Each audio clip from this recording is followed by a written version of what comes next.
যে ইন্ডাস্ট্রির জন্য তারা এত কিছু বৃহৎ পুঁজিকে ছাড় দিচ্ছেন, এনপিএকে মাফ করছেন, ট্যাক্সকে মকুব করছেন লক্ষ লক্ষ কোটি কোটি টাকা, এবং আমাদের সরকারি সম্পদ তাদের হাতে তুলে দিচ্ছেন, সেটা তো এই অবস্থায় করোনার আগেও খারাপ ছিল, করোনার পরেও খারাপ হয়েছে একমাত্র কৃষিতে। আর এই জন্য কৃষি যারা মুনাফা শিকারী মোদী সরকার তাদের হয়ে কৃষির দিকে তাকে ধাবিত করছেন পুঁজিকে, যাতে সেই সেক্টরটা তারা নিতে পারে।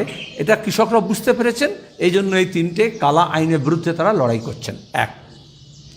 দুই হচ্ছে unemployment highest ever according to economic survey. আমি জানি এই সরকার স্ট্যাটিস্টিক্স কী করে লুকোয়, কীরকম ফাজ করে data. Despite that, according to হচ্ছে ইকোনমিক সার্ভে যেটা দেওয়া হয়েছে, 9.1% হচ্ছে আনএমপ্লয়মেন্ট কনজিকিউটিভ 6 মাসে হাইয়েস্ট। জুন মাসে এটা ছিল তোমার গিয়ে 10.99। তারপরে আনলকের পরে যখন নভেম্বরে এটা হয়ে গেছিল 6.5 যখন খুললো, তো লোকে বললো ঠিক আছে, ওরা হলো কিক স্টার্ট, তারপরে বললো গ্রিন শুট অফ ইকোনমি। কিন্তু এখন দেখা যাচ্ছে আবার 6.5 থেকে আজকে হচ্ছে সেটা 9.1% আনএমপ্লয়মেন্ট গোটা দেশব্যাপী।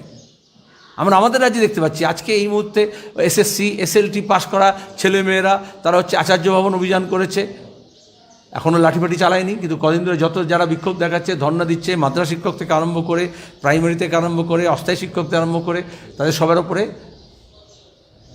ত্রিপুরায় বিজেপি সরকার আমাদেরকে যারা কৃষক ছাঁটাই, কৃষক আত্মহত্যা করতে বাধ্য হয়েছে, এবং তারপরে দাঁড়িয়ে গত কয়েকদিন ধরে তাদের ওপরে লাঠি চালানো হয়েছে, জল কামান চালানো হয়েছে বিক্ষোভরত কৃষকদেরকে। গোটা দেশে এই আনএমপ্লয়মেন্ট আছে, বেকারি আছে। আমাদের রাজ্যে ছাত্র যুবরা তারা এই বেকারি বিরোধী সিরিয়াস আন্দোলন সংগ্রামের মধ্যে আছে, অ্যাক্রস সেক্টরস, সবকটা সেক্টরসের মধ্যে দাঁড়িয়ে, এবং 11 তারিখে তারা নবান্ন অভিযান করবে। তাহলে কৃষকরা ময়দানে আছেন, বেকার যুবরা ময়দানে আছে, রাজ্য সরকার হোক কেন্দ্র সরকার হোক, তারা তাদের এই সমস্যাগুলো সমাধান করতে পারছেন না। তার বদলে আমাদের এখানে যেমন তোলাবাজি চলছে, দিল্লিতে সেরকম বাতেলাবাজি চলছে। এই বাজেটও তাই হয়েছে। মোদী সরকার আসার পরে যা যা প্রতিশ্রুতি দিয়েছিল তার আয়নায় যদি দেখা যায়, সে ড্যাম স্ক্রিপ্ট 100 स्मार्ट सिटी बनाएंगे, कहाँ गया? अब तक बोलना चाहिए 6-7 साल हो गया, स्मार्ट सिटी से बन के तैयार हो गया या आधा तैयार हो गया। किसानों की आमदनी को दुगनी कर देंगे, अब तक बोलना चाहिए कितना आमदनी हुआ। 2020 तक करना था, जो टारगेट था 2020 तक। এরকম যেহেতু বিধানসভা নির্বাচন আছে, তাকে মাথায় রেখে কিছু কিছু কথা বলেছেন, কিন্তু আসলে এই সরকার হচ্ছে যখন মানুষ, পরিবার বা কোনো একজন ব্যক্তি যখন সংকটে পড়ে, তখন গচ্ছিত টাকা সেটাকে ভাঙায়, আমানতটাকে ভাঙায়। এই সরকার এত অপদার্থ, সে আমানত তো ভাঙিয়েছে, এখন হচ্ছে যেখানে আমানত গচ্ছিত আছে সেই ব্যাংকটাকে পর্যন্ত বেচতে চাইছে। এলআইসিতেও এফডিআই করে তার আপার লিমিট 74% নিয়ে যেতে চাইছে। এবং এরা হিপোক্র্যাটস।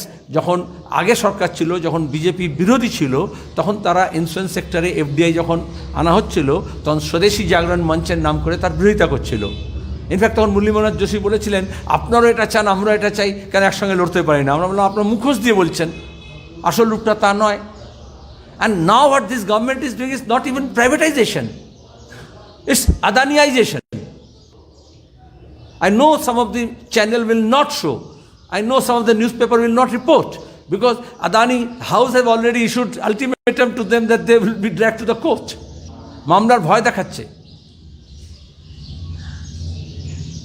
মুসোলিনি ফাসিজমের সংজ্ঞা দিয়ে গিয়ে বলেছিলেন যে কোন কর্পোরেট আর কোনটা সরকার, সেই তফাৎটা থাকে না, মুছে যাবে।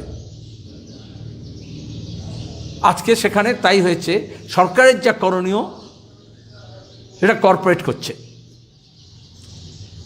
আর কর্পোরেটের যা করণীয় সেটা সরকার করছে। সো আমরা দেখতে পেলাম যে এবার স্বাস্থ্য, কৃষি এবং পরিকাঠামো এই তিনটে খাতেই কিন্তু অনেক টাকা বরাদ্দ করা হয়। অ্যাবসলিউট নাম্বারে অ্যামাউন্ট বলা হচ্ছে 64,000 কোটি টাকা কিন্তু you see in proportionate to the GDP one, যখন লেফট সমর্থিত ইউপিএ সরকার ছিল তখন একটা সময় আমাদের দেশে স্বাস্থ্য জিডিপির 1.8% হয়েছিল, আমরা 2% চাইছিলাম। এখন দাঁড়িয়ে মোদী সরকার আসার পরে স্বাস্থ্যে আমাদের বাজেট হচ্ছে 1% থেকে নিচে 0.9%। What you talking about increase? Sri Lanka, Nepal, Bhutan, India, Pakistan, Bangladesh এই কম্পেয়ার করলে দেখা যাবে আমরা হচ্ছি লোয়েস্ট। যখন কোভিডের সময় দেখিয়ে দেওয়া হয়েছে যে পাবলিক সেক্টর যদি ইনফ্রাস্ট্রাকচার না থাকে তাহলে এটা লড়া যায় না, আর তার জন্য ইনফ্রাস্ট্রাকচার বাড়ানোর জন্য অ্যাটলিস্ট 4% অফ দ্য জিডিপি সেটা হচ্ছে হেলথে দেওয়া উচিত। পৃথিবীর সেই সব দেশ কোভিডকে নিয়ন্ত্রণ করতে পেরেছে সাকসেসফুলি যারা অ্যাটলিস্ট 4%-এর ওপরে জিডিপির স্বাস্থ্যে খরচ করে। আমাদের দেশে স্বাস্থ্যে খরচ 1%-এরও কম ছিল, আগে 1.9%, 1.8%, তাহলে এরা কমিয়েছে। দুই হচ্ছে যখন অ্যাবসলিউট নাম্বারে দেখছো তখন ওটা দেখতে হয় গতবারে যে বাজেট করেছিল তার কতটা খরচা করেছে, কতটা আন্ডার ইউটিলাইজড আছে। কারণ ঘোষণা অনেক করে বড় করে, আমাদের রাজ্যের বাজেটে দেখেছি, কেন্দ্রের বাজেটে দেখেছি, হেডলাইন হয়ে যায় এত টাকা বরাদ্দ হয়েছে এত করে, তারপর দেখা যায় এটা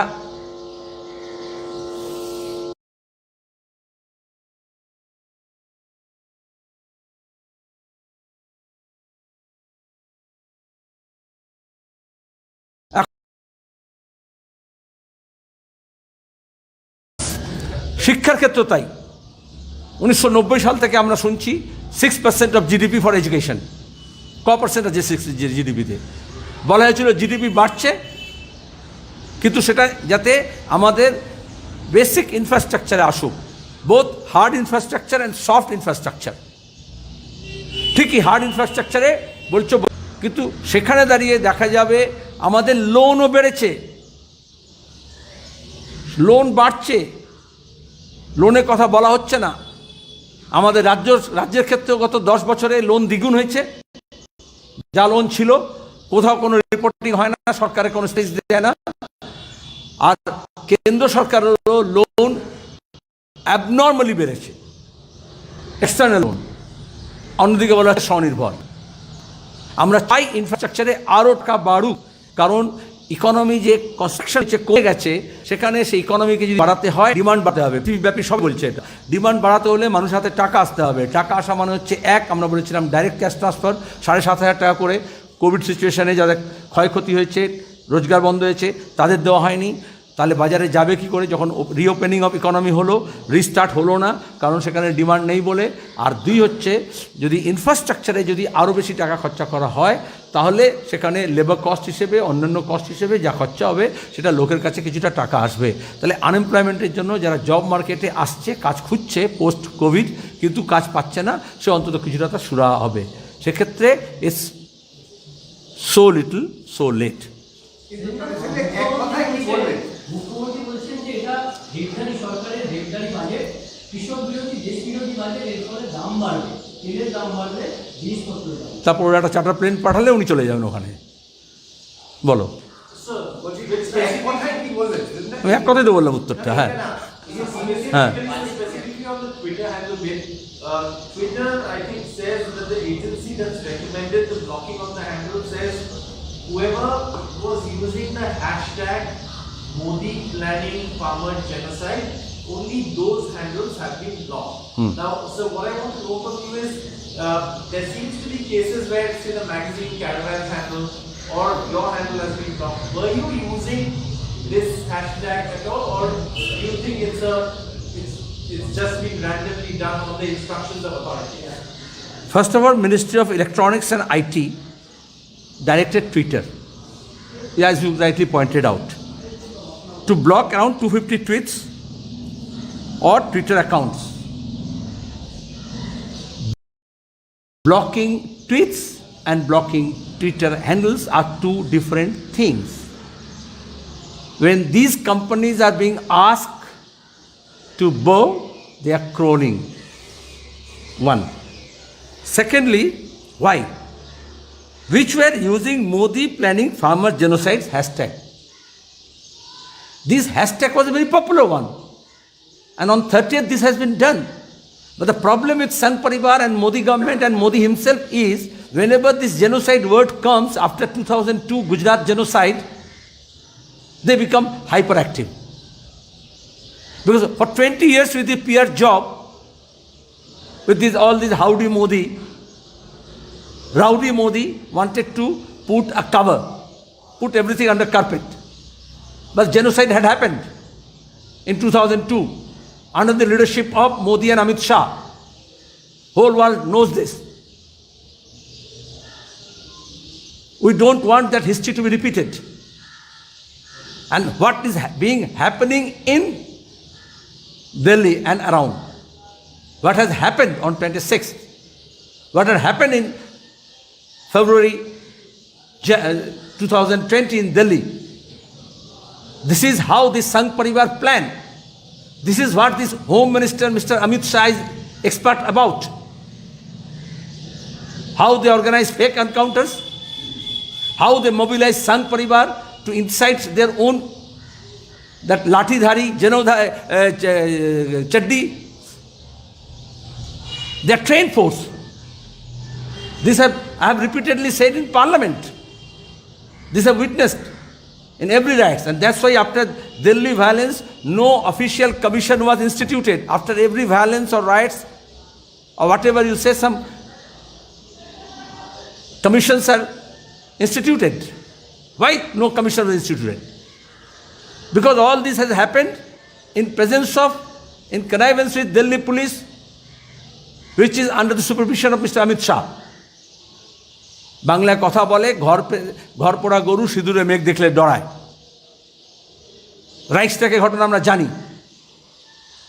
তাহলে যখনই জাতীয় সৌধের অপমান, জাতীয় পতাকার অপমান বলা শুরু হলো, তখন বোঝা গেল যে ওরা দিল্লিতে 2 মাস ধরে দিল্লির চারপাশে যে কৃষকদেরকে আটকে রেখেছে, যারা অবস্থানে আছে, শান্তিপূর্ণভাবে আছে, গান্ধী এবং ভগৎ সিংয়ের ছবি নিয়ে আছে, তাদের ওপরে এই ভায়োলেন্সটাকে নামাতে চাইছেন।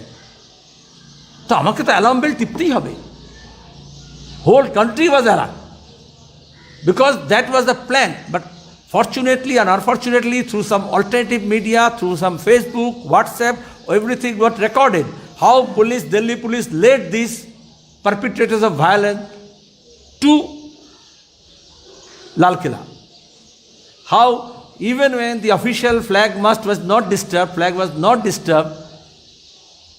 the mast where this flag was hoisted, now I should not have repeated, because you know that, though you are not showing that. That's the difference. Even when RSS organized meeting, RSS also hoisted their flag there. I'm opposed to any kind of religious flag.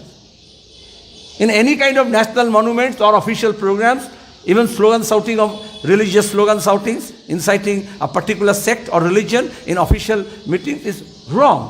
Wrong is wrong. But that was a not Khalistani flag, which was termed in the media, section of media, unfortunately. I'm so angry because in the Calcutta, whenever some Muslim processions takes place, and through some WhatsApp machinery in Bangalore, Pune or elsewhere, this IT cell wanted to post that how these Islamists are taking over. Bangladesh flag is taking over. Green flag is Bangladesh, green flag is Pakistan, green flag is Muslim religious organizations also, they do that. But this is how they depict. With, if there is a crescent and star, immediately there is a Pakistani flag. This is how every time in Kashmir cricket stadium was blamed for that. So that's why Modi himself put the same scarf depicting same symbols, Sikh religious symbols. It's sacred for them. Every Grodha in this country is having that. Even Sikh regiment is having that. But you are showing as a Khalistani flag. These people are opposed to Khalistan. So they wanted to divide Haryanvi and Punjabi. They wanted to divide Hindu and Muslim. They were divided Hindu and Sikhs. They have failed miserably. So that genocide was planned. I'm not going back to that. But people of India, particularly population, Vox Populi around Delhi, they could read between the lines. The bluff was caught, and this Sangh Parivar's plan to burn Delhi and blame Punjabi's farmers got lost, the script. That's why, even though they are repeating, but this country does not believe that these farmers are anti-nationals. Sir, second question is, in today's budget, sir, there of course has been an allocation. The BJP is saying 25,000 crores for roads in Bengal. Now, when you look at the figures comparatively, Tamil Nadu, firstly, it's only in coal-bound states that these figures are being tackled. Secondly, when you look at it comparatively, Bengal's actually got the least. Tamil Nadu's got more than 4 times what Bengal's got, and Kerala's also got more. And this seems to be keeping in view the elections. Your reaction first on the Bengal getting the least, and secondly, is this more a election manifesto than a budget? पैसा हमारा आपका नहीं किसी का बाप का. This is from our Consolidated Fund of India. And that Consolidated Fund of India means that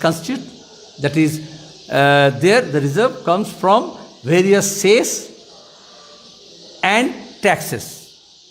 Particularly as far as road is concerned, I can say this with authority because I was the chairman of this Surface Transport Department related committee, standing committee on this tourism and transport, which includes roads, when this 4-laning and all these things were planned in the beginning of this century.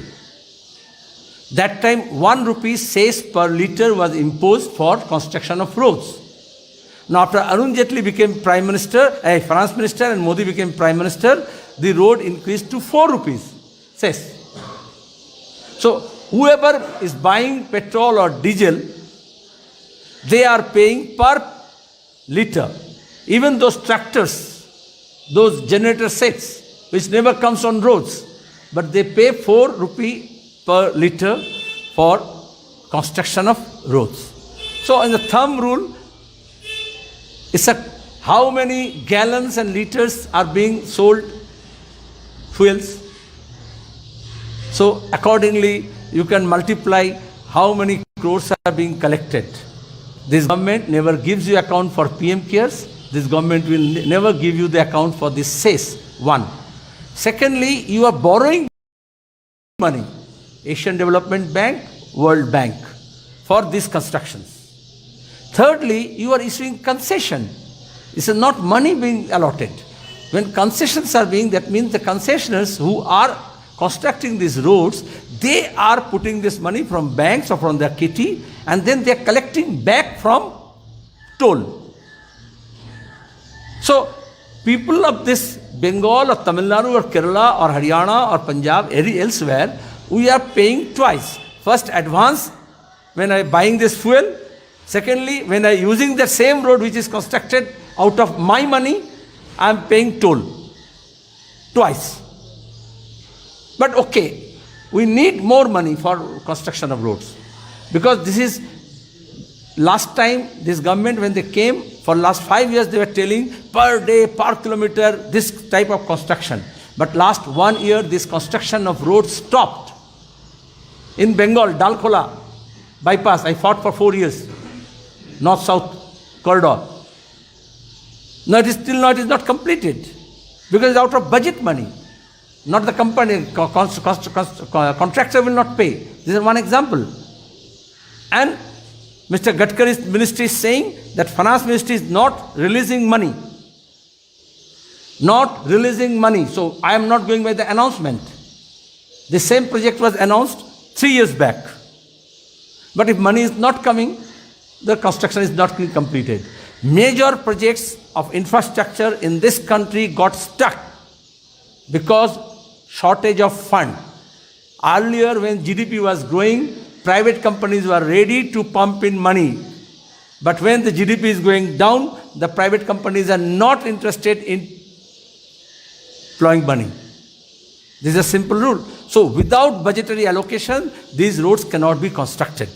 So we need more and more money. Now coming to your question, why Bengal specific, why Tamil Nadu, why Kerala? That's why I say, paisa hamara aapka, nahi kisi ka baap ka. But as correctly you have pointed out, is it a budget or is it an election manifesto? Had there been Bihar election, last time they will say special status Bihar, never given. Special status to Andhra Pradesh, never given.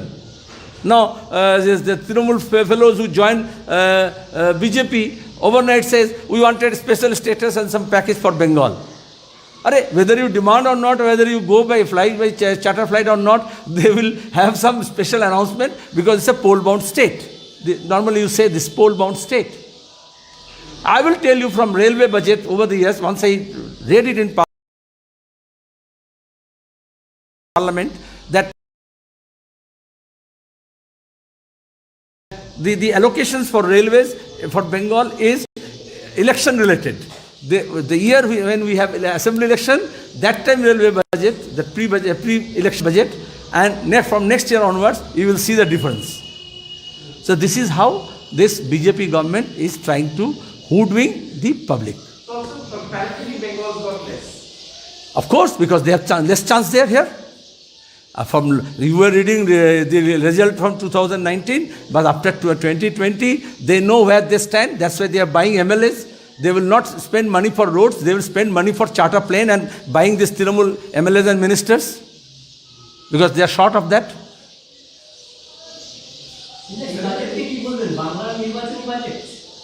বাংলার নয়, যেটা আমি ইংরেজিতে বললাম, দেখা যাবে যেখানে যেখানে বিধানসভা নির্বাচন আছে এরা রাষ্ট্রীয়তার কথা বলে, জাতীয়তার কথা বলে, ফেক জাতীয়তাবাদীর কথা বলে, অথচ দেখা যাচ্ছে বিধানসভা নির্বাচনের সময় তারা বাজেট পেশ করেনি, নির্বাচনী ইশতেহার প্রকাশ করেছে। এবং এটা এই জন্যই করেছে যে বিজেপি নির্বাচনী ইশতেহার করলে কেউ ওটা শুনতো না, কেউ দেখতো না, কারণ তার 2014, 2019-এর নির্বাচনী ইশতেহার, যখন ঝাড়খণ্ডে নির্বাচন হয়েছে, অন্যান্য বিধানসভা নির্বাচন হয়েছে, তখনকার ইশতেহারগুলো টয়লেট পেপার হয়ে গেছে, কোনো কথায় তারা মানেনি। সেই জন্য তারা বাজেটকে ব্যবহার করছে, সরকারি যন্ত্রকে ব্যবহার করছে, সরকারি মেশিনারিকে ব্যবহার করেছে নিজেদের নির্বাচনী স্বার্থে। কিন্তু আমরা করোনার আগেই আমাদের অর্থনীতি গোত্তা খেয়েছিল, 1 বছর করোনা ইম্প্যাক্টটা আরও খারাপ হয়েছে। এখন সরকারের চেষ্টা হওয়া উচিত ছিল আমাদের কীভাবে চাহিদা বাড়ে, কীভাবে বেকার ছেলেমেয়েদের কাজ হয়, কীভাবে কৃষি আরও বেশি উন্নত হয়। তার বদলে সরকার যেটা চেষ্টা করলেন, ঘোষণা সর্বস্ব করলেন। আমি এক কথায় বললাম, আমাদের রাজ্যে তোলাবাজির সরকার চলছে আর দিল্লিতে বাতেলাবাজির সরকার চলছে। এটা বাতেলা ছাড়া আর কিছু নয়। আমরা অনেক কম পেলাম অন্যান্য রাজ্যের তুলনায়, পশ্চিমবঙ্গের বরাদ্দ তো অনেকটাই কম। স্বাভাবিক, কারণ বিজেপির এখানে সম্ভাবনা নেই, তারা বুঝতে পারছে।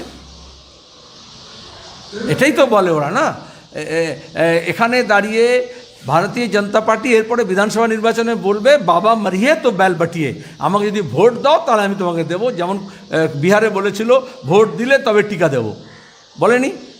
তাহলে এখানে এইটা আগে থেকে সাবধান হতে হবে আমাদেরকে এবং বুঝতে হবে। কারণ আমি প্রথম ইন্টারেস্টিংলি তোমার চ্যানেলে এই সমালোচনাটা এসেছিল 2014-য় যখন ব্রিগেডে মোদিজি বক্তৃতা করেছিলেন। আমি বলেছিলাম মোদিজি একজন ভালো সেলসম্যান, কিন্তু তখন আমি মনে করেছিলাম ওই যখন দুটো লাড্ডুর গল্প করেছিলেন, তখন ওই চ্যানেলে সন্ধ্যাবেলা রাহুল সিনহা বলল অপমান করলেন, অপমান করা হলো। আর অপমান কী আছে, সেলসম্যানটা কি খারাপ কাজ নাকি? আর এখন তো দেখা যাচ্ছে সেলসম্যানও নয়, এখন তো ওএলএক্সে বিক্রি করছেন, সবই বিক্রি করছেন। যে বেচছে তার মানে তো অর্থনীতির সংকট থেকে যে ঘাটতি আছে সেটাকে পূরণ করার জন্য বাইরে থেকে ধার নিয়েও সে ঘাটতি পূরণ করতে পারছে না, তখন সে ব্যাংক বিক্রি করছে, এলআইসি বিক্রি করছে, প্রতিরক্ষার কারখানা বিক্রি করছে। সেখান থেকে সে দেবে কি? সে ঘোষণা করেছে, সেখানেও ঘোষণাটা বাংলা ক্ষেত্রে তোমার প্রশ্নের উত্তর কম। এই জন্যই যে এখানে সম্ভাবনা কম। 19-এর হিসেব করে যারা করছিলেন তারাই বাজেট দেখে বুঝতে পারবেন যে ওটা বেহিসেব হয়েছে। আসলে যেখানে সম্ভাবনা কম আছে সেখানে তারা গুরুত্ব কম দিয়েছেন।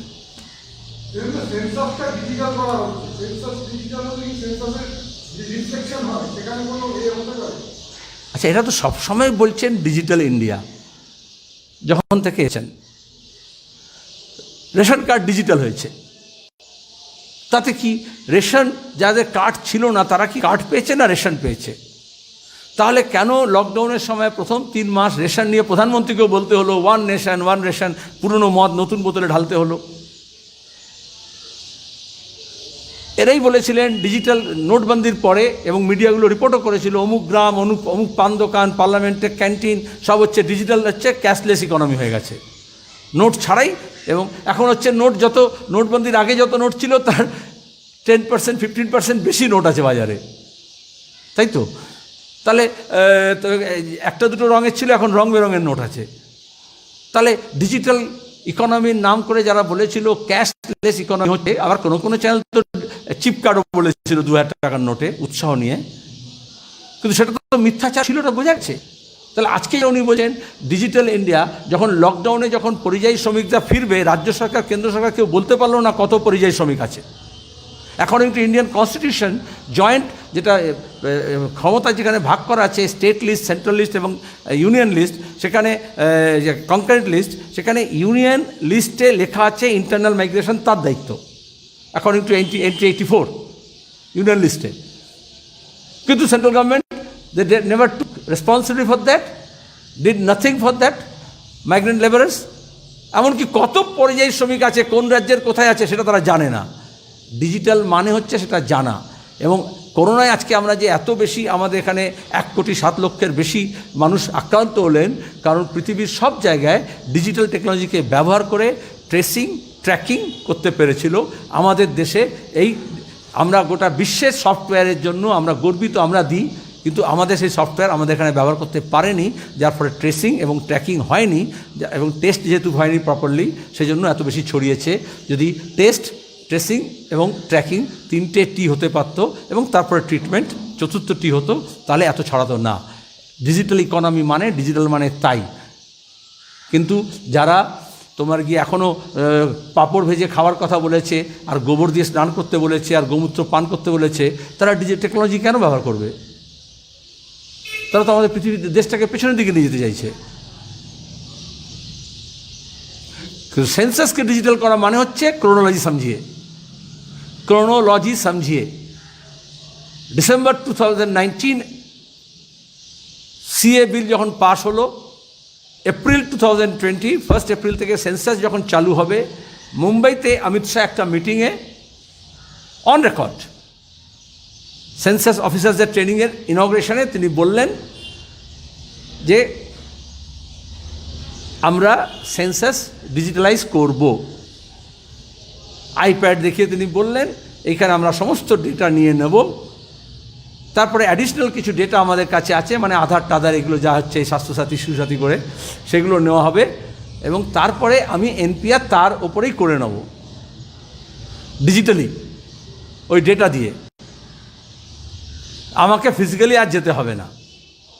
সেই জন্য আমাদের দিদিমণি সরকারও বাকিরাও সবাই সেন্সাস অফিসারদের যখন ট্রেনিং দেওয়ায় ডিস্ট্রিক্ট এবং সাব ডিভিশনে গত বছরের গোড়ায়, তখন সেখানে এই ডিজিটাল সেন্সাস কীভাবে হবে তার ট্রেনিংটা হয়, এবং সেখানে এনপিআর রিলেটেড, তাতে সার্কুলারে লেখা ছিল এনপিআর রিলেটেড কী কী ডেটা কালেক্ট করতে হবে, কীভাবে করতে হবে সেটাও লেখা আছে।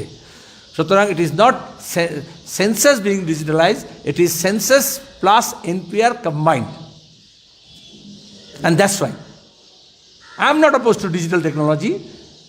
किंतु डिजिटल का मतलब अगर दिल्ली में मोदी ताल और बंगाल में दीदी ताल हो जाता है तो गड़बड़ हो जाता है।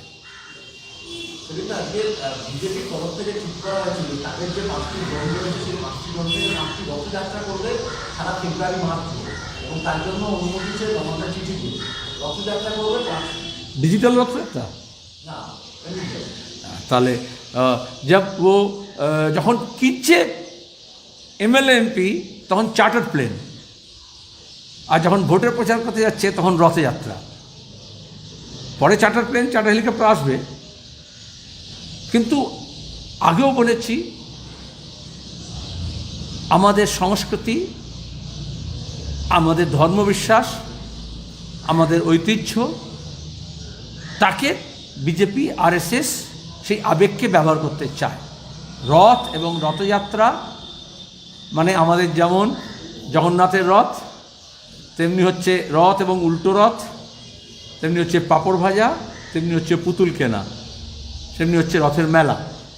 কিন্তু ওরা এই ভোটের সময় যখন যোগদান মেলা করছে আর উল্টো দিকে রথযাত্রা করছে।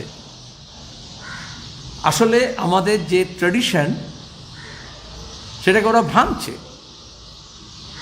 এবং রথযাত্রা মানে আদবানিজি যখন সোমনাথ থেকে রথযাত্রা করেছিলেন, ইট ওয়াজ এ ট্রেল অফ ব্লাড, দাঙ্গা হয়েছিল রুট ধরে, কারণ রিলিজিয়াস সেন্টিমেন্টটাকে তোলা হয়। আজকে আমাদের রাজ্যের দুর্ভাগ্য, যেটা আদবানি থেকে মোদি গোটা দেশে করেছেন, পশ্চিমবঙ্গে যেটা করতে পারেননি, ঝালদারি একটু পাশ কাটিয়ে চলে গিয়েছিলেন, আজকে তৃণমূলের প্ল্যাটফর্মকে ব্যবহার করে আমাদের রাজ্যের যে অবস্থা তৈরি হয়েছে সেখানে ওরা ঘোষণা করে রথযাত্রা বলছেন, আর বলবেন ভোটের আমরা প্রচার করছি। কারণ রামায়ণ, মহাভারত, রথ এগুলোর তো একটা ব্যাখ্যা আছে, আমাদের ছোটোবেলার মেমোরির মধ্যে আছে। সেখানে ওরা ওটাকে ব্যবহার করতে চায় সাটলি, খুব ছদ্মভাবে। আমাদের আপিল আমাদের রাজ্যের মানুষের কাছে, যেভাবে কোটি কোটি হাজার হাজার বিলিয়ন্স ডলার তারা একটা করেছে, অথচ মিথ্যাচার করে এক মুঠো চাল কালেক্ট করছে না। এটা বামপন্থীরা চিরকাল করে এসছে। একটা সভা করতে হলে আমাদেরকে রুটি কালেক্ট করতে হয়, খাবার কালেক্ট করতে হয়, আর ওরা হচ্ছে 500 টাকা করে অ্যাডভান্স দিয়ে দিয়েছে ডুমুর জলে নিয়ে যাওয়ার জন্য। কিন্তু এটা লোক দেখানো। নাড্ডাজি এসে বললেন, কিছু কিছু মিডিয়া বলে এক মুट्ठी चावल, वो ओम शांति ओम में था ना डायलॉग, एक चुटकी सिंदूर। बार बार वो बोल रही थी दीपिका पादुकोण। वो उसी तरह से ये चुनाव का रिहर्सल कर रहे हैं, लेकिन धर्मेर नामे मंदिरेर नामे आगे व्यवहार करे যে বাড়ি বাড়ি যাব এবং টাকা কালেক্ট করব। এইভাবে ওরা ইট নিয়ে করেছেন, রামজ্যোতি যাত্রা করেছেন। সেই ইটগুলো কি মন্দিরে লাগছে? মন্দির তো পুরো পাথরের হচ্ছে। তো এটা আবেগকে ব্যবহার করা হচ্ছে। যখন পরিযায়ী শ্রমিকরা না খেয়ে মরছিল, তখন এই বিজেপি সংঘ পরিবার চাল কালেক্ট করেনি। যখন শ্রমজীবী ক্যান্টিন চলছিল, যখন রেশন নিয়ে পৌঁছানো যাচ্ছিল মানুষের কাছে, তখন তৃণমূল চাল চুরি করছিল। আর অত্যাবশ্যকীয় পণ্য আইনকে খতম করে আদানি আম্বানি যাতে মজুতদারি করতে পারে, তার মুনাফাখরি করতে পারে, তার ব্যবস্থা করছিল বিজেপি।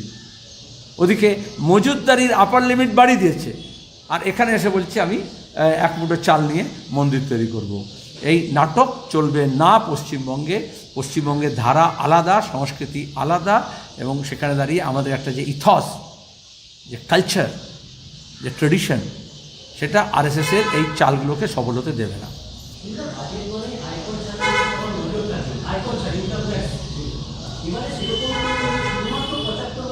তাও ভালো, একটা তো বলেছে, সেটাই এখন শিরোনামে থাকবে,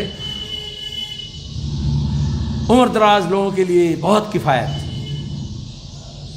75 বছর বয়স, তার মধ্যে তোমার নিজের পেনশন এবং তোমার হচ্ছে যে যা ইন্টারেস্ট পাবে তুমি ডিপোজিট থেকে, তার জন্য তোমাকে আইটি রিটার্ন দিতে হবে না।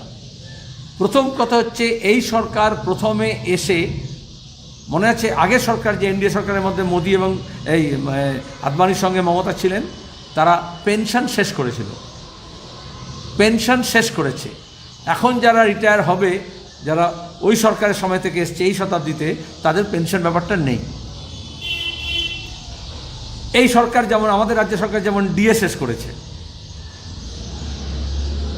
উচিত ছিল এলআইসিকে না বিক্রি করে হেলথ ইন্স্যুরেন্স যারা করছে, তোমরা অনেক করো, গ্রুপ ইন্স্যুরেন্স করে, কোম্পানি করে, তার যে প্রিমিয়াম আছে সেটাকে ট্যাক্স মকুব করা। কারণ সরকার নিজে বলছে আমি পারছি না, তাহলে তো ওকে প্রাইভেট সেক্টরে যেতে হচ্ছে, অথচ বিশাল বিশাল বিল হচ্ছে, তার জন্য তারা ইন্স্যুরেন্স, হেলথ ইন্স্যুরেন্স করছে। কিন্তু আমি যখন হেলথ ইন্স্যুরেন্স করব, আমি যখন প্রিমিয়াম দেবো, আমি যখন লাইফ ইন্স্যুরেন্স দেবো, তার উপরে কেন আমি জিএসটি দেবো? এটা তো সরকার যেহেতু আমাকে সামাজিক সুরক্ষা দিতে পারছে না, আমার বুড়ো বয়সে রিটায়ারমেন্টের পরে আমাকে আমার সোর্সের উপরে ডিপেন্ড করতে হচ্ছে, কিন্তু তার মধ্যে সরকারকে জিএসটি দিতে হচ্ছে, যেমন সরকার সেই সার্ভিসটা দিচ্ছেন না। বয়স্ক লোকেদের আয় বাড়ছে না, কিন্তু খরচ বাড়ছে। যখন বিদ্যুৎ বিল বাড়ে, যখন বাজার খরচ বাড়ে, যখন ওষুধের দাম বাড়ে, যখন বাড়ি ভাড়া বাড়ে, যখন ফুয়েল কস্ট বাড়ে, তখন বয়স্ক লোকেরা তাদের জীবন সংসার পরিচালনা করতে পারেন না। সেখানে সেই দিকে নজর না দিয়ে যেটা চালাকি করে করছে, সেটা হচ্ছে ইনকাম ট্যাক্স। অধিকাংশ লোকের যে ইনকাম থ্রেশহোল্ড লেভেল আছে, পেনশন প্লাস ইন্টারেস্ট, সেটা ইনকামের ওই থ্রেশহোল্ড লেভেলে যায় না। যারা স্যালারি তাদেরই যায়, যারা বিজনেসম্যান তাদেরই যায় থ্রেশহোল্ড লেভেল। এটা শুধুমাত্র ওই বললাম বাতেলা ছাড়া আর কিছু নয়। ওকে, থ্যাংক ইউ, অনেক কথাই বললাম।